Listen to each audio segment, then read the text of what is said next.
Do you want to uncover the darker side of ancient Egypt beside your textbooks never dare to mention?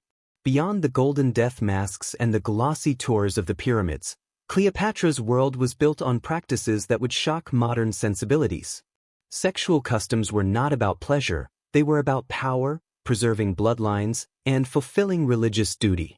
Royal siblings married each other as a matter of policy, not passion. Temple prostitution was a state-sponsor economy.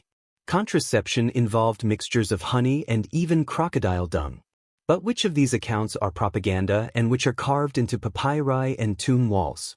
If you value history told through documented evidence, this is the channel for you. Subscribe now to support our work and tell us in the comments what city you are watching from. This story is drawn from research and historical sources including Herodotus and preserved Egyptian papyri. Let us go back to where it begins. In the royal houses of Egypt, incest was not a shameful secret. It was official policy. The Ptolemaic dynasty ruled Egypt for 3 centuries, securing the throne by wedding brother to sister generation after generation. Cleopatra VI married her younger brother Ptolemy XI when she was 18 and he was just 10. It raised no eyebrows. Her own great-grandmother Cleopatra II had even married both of her sons in succession. Keeping the bloodline pure was the ultimate shield for the throne. But DNA studies of Ptolemaic mummies show the price of this obsession. Congenital defects, shortened lifespans, and fertility issues nearly ended the dynasty twice over. The marriage contract between Cleopatra and young Ptolemy XI, still preserved on papyrus in a Berlin museum, states that their wedding night must occur once the boy turned 13. At dawn, a sacred ram's horn would sound, and the act would be witnessed. Temple priests recorded every royal consummation, noting dates, duration, and pregnancy results. One fragment from the Serapeum details Cleopatra's wedding night, lasting from sunset until 3 hours past midnight. 6 priests and a royal physician witnessed it.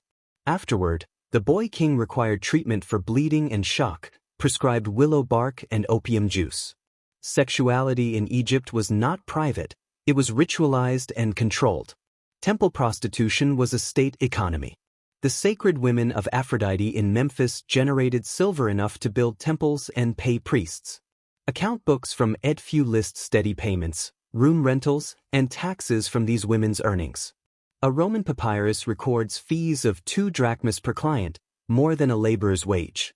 Temples even maintained client registers with names, professions, and preferences. Some rituals cost extra, such as the rites of Set or purification after acts dedicated to Terra. These sacred women were trained for years. One Demotic papyrus describes 5 years of study to master 27 divine positions linked to gods and stars. They memorized prayers in Egyptian, Greek, and Latin, trained their bodies daily, and followed strict diets. Graduation required public demonstration before temple elders. Failure meant reassignment to menial service. Egyptian medicine mixed ritual with science. Ancient papyri prescribed contraceptives made of honey, dates, and crocodile dung, whose acidity acted as a spermicide. Wealthy women used acacia gum, which modern science confirms has spermicidal properties. Abortions involved dangerous mixtures, juniper oil, mercury, and ergot in wine. The dosage meant life or death. Temple physicians logged results. One papyrus records 137 abortions in 6 years of Cleopatra's reign, with an 82% success rate and 11% fatality. Sex reflected divine order. The goddess Nut arched above the god Geb, their union renewing creation daily. Egyptian art depicted humans reenacting these divine acts. The Turin erotic papyrus was not obscene, it was instruction. Each position honored a deity or season. At spring equinox, couples faced east at sunrise for 7 days. Summer solstice demanded union beneath the stars. Harvest festivals involved partner exchange for community fertility. Even pregnancy tests were sacred science. Women urinated on barley and wheat to predict gender. Trials extended to slaves and prisoners. Over 8 years, 643 women were tested with herbal and mineral mixtures. Many died from mercury or rue. Child marriage sealed power. Cleopatra's sister Arsinoe married at 12. Contracts from Elephantine showgirls as young as 8 promised for alliances. Egypt's power was built on ritual, control, and sacrifice. In Cleopatra's Egypt, sexuality and power were inseparable. Letters between noble families discussed inheritance, dowries, and even medical readiness for young brides. One document describes a 12-year-old girl certified by a physician as ready within 2 seasons, her value rising if her first child survived infancy. Another mentions a 10-year-old whose hips were too narrow. Doctors ordered a delay to prevent death. Sacred sexuality spilled beyond temples into Egypt's streets during the great festivals of Dendra. The festival of drunkenness honored Hathor through ecstatic rites meant to dissolve the boundary between mortal and divine. Crowds drank beer laced with blue lotus, danced to hypnotic music, and surrendered to ritual abandon. The purpose was not debauchery but divine communion. Temple records describe precise preparations, barrels of beer, perfumed water for cleansing, and priests guiding the ceremonies with military precision. These gatherings were spiritual and economic. Entrance fees and offerings generated thousands of drachmas to fund temples, artisans, and priestly families. Children conceived during these rites were sometimes celebrated as divine, their parents rewarded with temple stipends. Egyptian law treated sexuality as a matter of hierarchy. Adultery penalties scaled with rank, fines and lashes for laborers, property seizure or death for nobles. Court records from Alexandria reveal a cold bureaucracy preserving public order above all else. Even the dead were protected. Laws punished desecration of corpses before embalming with castration or forced labor, to preserve sacred boundaries. Castration itself was ritualized. Temple ceremonies honored deities of restraint, and surviving eunuchs served as elite guards, auditors, and messengers. Their lives were rigidly scheduled, prayer at dawn, inventories by midday, and night watches ensuring palace order. Beyond temples, Alexandria's ports thrived on trade in human life. Contracts listed names, origins, and physical traits of captives sold into labor or service. The most prized were trained in music, dance, and etiquette. Some estates even bred slaves, tracking pregnancies and sales like livestock. Among these records, glimpses of individuals' suffering survive.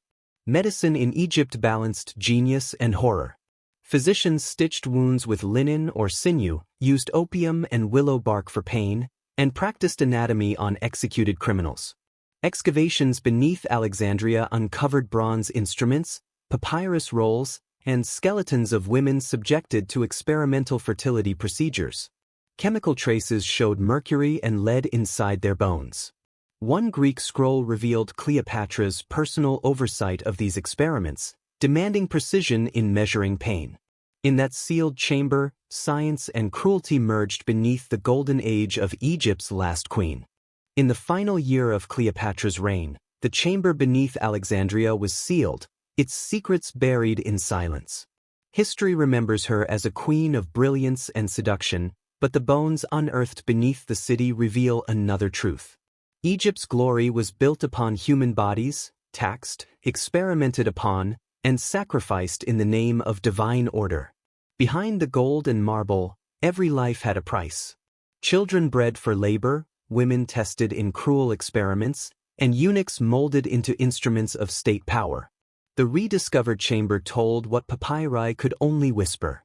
Bronze instruments still stained with blood, scrolls describing pain measured as data, and the final entry, the queen is secured, the chamber is sealed. It was not protection, but erasure. Cleopatra's world blurred the sacred and the scientific, devotion and domination. Fertility, medicine, and worship merged into one machinery of control. Yet within that brutality lay brilliance, the first steps toward modern medicine, the earliest anatomy, the oldest questions of life and death. When we think of Cleopatra, we see jewels, triumph, and legend. But beneath Alexandria's ruins lies the cost of that power, paid in flesh and silence. History remembers crowns and victories. Bones remember the truth. If you value history told through evidence, through papyrus, instruments, and human remains, subscribe, and tell us where in the world you watch from. Because the bones still speak.